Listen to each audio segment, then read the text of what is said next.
Hi guys, स्वागत है आप सभी का जिज्ञासा एजुकेशन में master of arts in psychology MPC 001 cognitive psychology learning and memory का पार्ट 7 आज हम करेंगे। Block number 1 information processing. Objective of this video, what are the key issues in study of cognitive psychology. Means cognitive psychology को पढ़ते वक्त हम कौन से इश्यूज हैं जिनको फेस करते हैं उनके बारे में हम पढ़ेंगे। Here it is a list of key issues in studying cognitive psychology. One is nature versus nurture. Two is rationalism versus empiricism. Third is structures versus processes. Fourth, domain generality versus domain specificity. Fifth, validity of causal inferences versus ecological validity. Sixth, applied versus basic research. And seventh is biological versus behavioral methods. Nature versus nurture से शुरू करते हैं।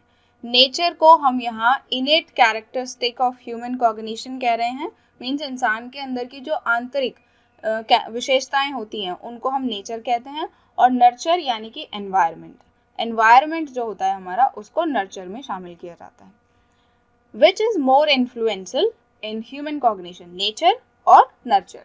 Means कि कौन ज़्यादा इन्फ्लुएंसिव होगा, ज़्यादा प्रभावित करेगा इंसान की इनेट कैरेक्टरिस्टिक्स, यानी वो इंसान खुद में क्या है वो चीज़, या फिर नर्चर या उसका जो एनवायरनमेंट है जिसे हम कहते हैं वो ज़्यादा इन्फ्लुएंसिंग होगा। If we believe that innate characteristics of human cognition are more important, we might focus our research on studying innate characteristics of cognition. अगर हम ये बिलीव करते हैं कि इंसान की जो innate characteristics होती हैं वो बहुत ज़्यादा इम्पॉर्टेंट होती हैं, तो हमारी रिसर्च का जो मेन फोकस रहेगा वो ये स्टडी करना होगा कि कॉग्निशन में इनेट कैरेक्टरिस्टिक्स जो हैं उनका क्या इन्फ्लुएंस है। If we believe that the environment plays an important role in cognition, we might conduct research exploring how distinctive research of environment seem to influence cognition.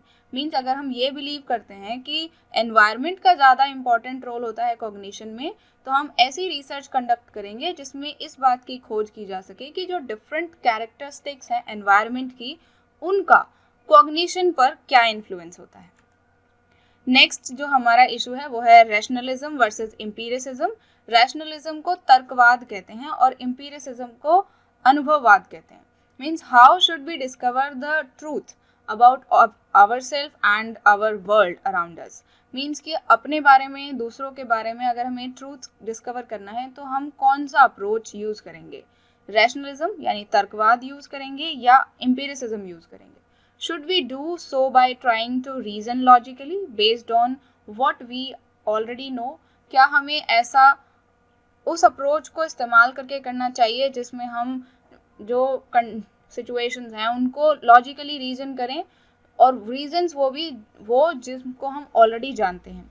और should we do so by observing and testing our observations of what we can perceive through our senses, या फिर हमें अपनी senses से जो observations मिलती हैं, जो हम परसीव करते हैं, उनको टेस्ट करके ट्रूथ को डिस्कवर करना चाहिए। And how can we combine theory with empirical methods to learn the most we can about cognitive phenomena. Means कि हम उन सिद्धांतों को अपनी प्रैक्टिकल लाइफ में कैसे जोड़ सकते हैं जिससे कि हम कॉग्निटिव जो फिनोमिना हैं उनके बारे में और ज़्यादा जान सकते हैं। नेक्स्ट जो इशू है वो है structures versus processes. Should we study the structure of human mind or should we focus on processes of human thinking. Means कि नेक्स्ट जो इशू है वो ये है कि हमें ह्यूमन जो माइंड है उसका स्ट्रक्चर स्टडी करना चाहिए या ह्यूमन थिंकिंग का प्रोसेस को स्टडी करना चाहिए। नेक्स्ट जो इशू है वो है domain generality versus domain specificity. Are the processes we observe limited to single domain or are they general across a variety of domains. Means जो भी हम ऑब्जर्व करते हैं प्रोसेसेस, क्या वो सिंगल डोमेन तक लिमिटेड रहते हैं या डिफरेंट डोमेन्स में सेम होते हैं। Do observation in one domain apply also to all domains. क्या वो सभी ऑब्जर्वेशन जो किसी एक डोमेन में अप्लाई की गई है, क्या वो सभी में अप्लाई की जा सकती है, और do they apply only to specific domain observe, या फिर वो जिस स्पेसिफिक डोमेन के लिए ऑब्जर्व की गई है सिर्फ उसी पर अप्लाई हो सकती है। नेक्स्ट जो इशू है वो है validity of causal inference versus ecological validity. Means should we study cognition by using highly controlled experiments. क्या हमें बहुत ज़्यादा कंट्रोल्ड एक्सपेरिमेंट करके ह्यूमन कॉग्निशन को स्टडी करना चाहिए, क्योंकि वो हमें जो रीज़न और इफ़ेक्ट का एक बॉन्ड बना कर देगा, उससे रिलेटेड जो हमारे पास एविडेंस आएंगे वो ज़्यादा इन्फ्लुएंशियल होते हैं। और should we use more naturalistic techniques, या फिर हमें और ज़्यादा प्रकृतिवादी तकनीकों का इस्तेमाल करना चाहिए, जैसे observation, self study etcetera etcetera. Next जो इशू है वो है applied versus basic research. Should we conduct research into fundamental cognitive processes. क्या हमें आधारभूत संज्ञानात्मक जो प्रक्रियाएं हैं उन पर रिसर्च कंडक्ट करनी चाहिए, या फिर हमें वो तरीके ढूंढने चाहिए जिससे कि ह्यूमन कॉग्निशन को इफेक्टिवली कैसे यूज़ किया जाए प्रैक्टिकल लाइफ में, उन तरीकों को ढूंढें। नेक्स्ट है biological versus behavioural methods. Means should we study the brain and its function directly. Means क्या हमें इंसान का जो ब्रेन है और उसके फंक्शंस हैं उनको डायरेक्टली स्टडी कर लेना चाहिए, वो भी जब कोई पर्सन कोई कॉग्निटिव टास्क परफॉर्म कर रहा हो और हम उसके ब्रेन की स्कैनिंग करके ये सब करें। और should we study people's behaviour in cognitive task, या फिर हमें पर्सन के बिहेवियर को ऑब्जर्व करना चाहिए, स्टडी करना चाहिए जब वो किसी कॉग्निटिव टास्क में बिजी हो।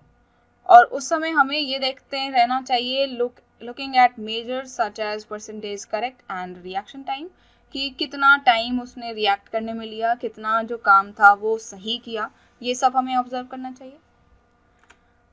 तो उम्मीद है सातों जो आपके इश्यूज़ हैं वो आपको बिल्कुल क्लियर हो गए होंगे कि ये इश्यूज़ हमें बताते हैं कि हम किस तरीके से कॉग्निटिव साइकोलॉजी में जब रिसर्च कंडक्ट करना शुरू करते हैं तो ये कुछ फैक्टर्स हैं जो हमें पहले सोचने पड़ते हैं कि हम नेचर के बारे में बात करें या नर्चर के बारे में बात करें, रैशनलिज्म के बारे में बात करें या एम्पिरिसिज्म के बारे में बात करें, ब्रेन का स्ट्रक्चर पढ़ें या ह्यूमन थिंकिंग कैसे होती है उसके प्रोसेस को जानें, और क्या कहते हैं एक जो डोमेन है उस पर जो स्टडी हुई है क्या वो सब में जनरल है या वो एक स्पेसिफिक डोमेन पर ही अप्लाई होती है।